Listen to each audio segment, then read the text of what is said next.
YCP అధినేత జగన్ వ్యాఖ్యలపై TDP senior నేత ఎమ్మెల్యే గోరంట్ల బుచ్చయ్య చౌదరి తీవ్రంగా స్పందించారు. పొట్టేళ్లను నరికినట్లు నరికితే తప్పేంటని మాట్లాడుతూ ప్రజాస్వామ్యానికి వ్యతిరేకంగా జగన్ వెళుతున్నారని మండిపడ్డారు. మరి జగన్ తల నరకొచ్చు కదా అన్నారు.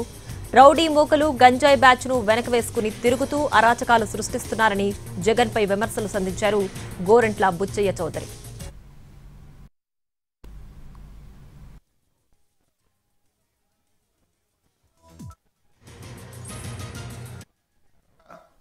అధికారంలోకి రావడం కోసం నీ రౌడీ మూకలు ఎంటేసుకొని కార్యక్రమాలు చేస్తున్నావు. నీ ఆటలు సాగనీయం. ఇక ఇదే విధానం కొనసాగితే రాబోయే రోజుల్లో నేను ఎక్కడ కట్టడి చేయాలో ఎలా చేయాలో మాకు తెలుసు. నేను వస్తాను అందరి తలలో తీస్తానంటే నీ తల ఎందుకు తీయకూడదని మేము ప్రశ్నిస్తా ఉన్నాం. ఇదే విధంగా తలలు నరుకుతాము, మా ఇష్టారాజ్యం వ్యవహారం చేస్తామంటే సాగేది కాదు. నీ ఆటలు సాగనీయం. జగన్మోహన్ రెడ్డి అయ్యింది ఏదో అయ్యింది. సహనం ఉంది మాకు కూడా. చాలా ఓపికగా ఉన్నాం.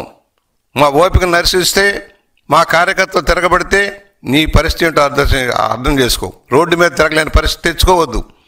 నీ విధానమే మేము కూడా అవలంబిస్తే తప్పేంటని అడుగుతా ఉన్నా. సూటిగా ప్రశ్నిస్తా ఉన్నా. జగన్మోహన్ రెడ్డి ఖబర్దార్, జాగ్రత్త. అధికారంలో ఉన్నప్పుడు అరాచకం సృష్టించావు. అధికారంలో అడ్డుపెట్టుకొని ప్రజాస్వామ్యాన్ని కూనీ చేసి ప్రజాస్వామ్యాన్ని హరించి నీ ఇష్టార్థంగా పరిపాలన చేసి అందుకనే నీకు తగిన గుణపాఠం చెప్పి ప్రజలు ఇంటికి పంపించారు. మరలా తిరిగి అధికారంలోకి వస్తున్నాను, వచ్చేస్తున్నాను, మీ పని పడతానంటే ఎవరయ్యా నీకు ఓట్లు వేసేది? ఎందుకు వేస్తారు? ఎవరికి మేలు చేసావని? కులాల పేరుతో మతాల పేరుతో విభజించి పాలించే విధానంలో నువ్వు వెళ్తూ ఉన్నావు. కులాలను రెచ్చగొడుతున్నావు, మతాలను రెచ్చగొడుతున్నావు. నీ అరాచక విధానానికి ఒక వాయిదా